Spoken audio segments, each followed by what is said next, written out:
This video sponsored by Educast.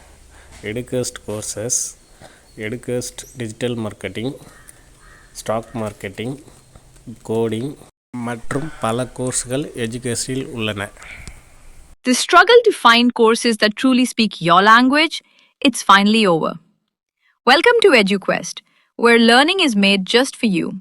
At EduQuest, we bring you a wide range of online courses, from career building programs to skill boosting masterclasses, all in your regional language. Because we believe language should never be a barrier to success. Our courses are tailor made after understanding what today's learners really need. So why wait? Start learning the smarter, simpler way only with EduQuest. Visit eduquest.courses and explore your next course today. And hey, don't miss out on our exciting offers and promotions. Hi friends, இன்றைக்கி நாம் நுணா பழம் பார்க்க போகிறோம். நுணா பழம் இங்கிலீஷில் நோனின்னு சொல்லுவாங்க.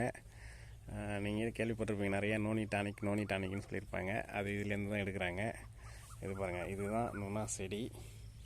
இலெல்லாம் பாருங்கள் இப்படி தான் இருக்கும், நீட்டமாக. இதோட காய் பாருங்கள், காய் வந்து இப்படி தான் இருக்கும். பாருங்கள், உருண்டையாக இருக்குது பாருங்கள். இதெல்லாம் காய் தெரியுதுங்களா?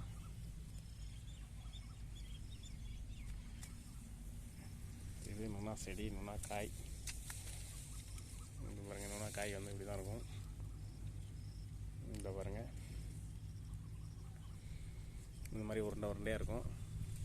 இது மரமாக போகும், இந்த நுணா வந்து மரமாக போகும். இதனுடைய பழம் வந்து கொஞ்சம் உரைக்கும் நம்ம சாப்பிட்டோம்னா. அது பாருங்கள், இது காய், இதெல்லாம் காய், இதுவும் காய். இங்கே பாருங்கள், பழம் பாதி தான் பழுத்துருக்கு, இன்னும் பாதி பழுக்கணும்.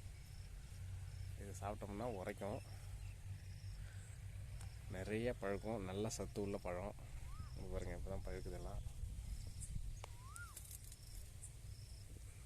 இதுதான் வந்து சில ஏழைகளோட உணவாக கூட இருந்திருக்குது. இந்த பழத்தை சாப்பிட்டுட்டு நிறைய பேர் வந்து இருந்திருக்காங்க, சாப்பாடு இல்லாத நேரத்தில். நுணாப்பழம் அவ்வளோ மரத்தில் அவ்வளோ பழம் இருக்கும். மரத்தை உழுக்கணும்னா கொட்டும், மண் ஒட்டும். அதை ஊதிட்டு நாவப்பழம் ஊதிட்டு சாப்பிட்ற மாதிரி சாப்பிடுவாங்க.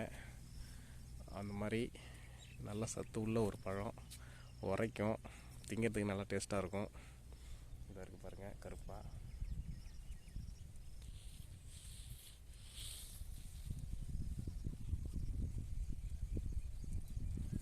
இது நுணாப்பழம். இங்கே பாருங்கள், இந்த மாதிரி பழுக்கும்.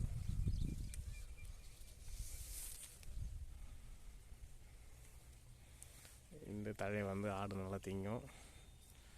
நாம் சளிக்கு வேது பிடிக்கும்போது இந்த தழையை வந்து நாம் வந்து சேர்த்துக்கலாம், ரொம்ப நல்லது. அதாவது சளிக்கு ஆவி பிடிக்கும்போது சொல்கிறேன் நான். மற்றபடி இந்த காயெல்லாம் பாருங்கள், இவ்வளோ பெருசு பெருசாக இருக்குது. பழுத்துக்குன்னா செம்ம டேஸ்ட்டாக இருக்கும், அந்த அளவுக்கு சூப்பராக இருக்கும். இதுதான் நுணா செடி. புதராக இந்த மாதிரி எல்லாம் தழை எக்கச்சக்கமாக வளரும். இந்த பாருங்கள்,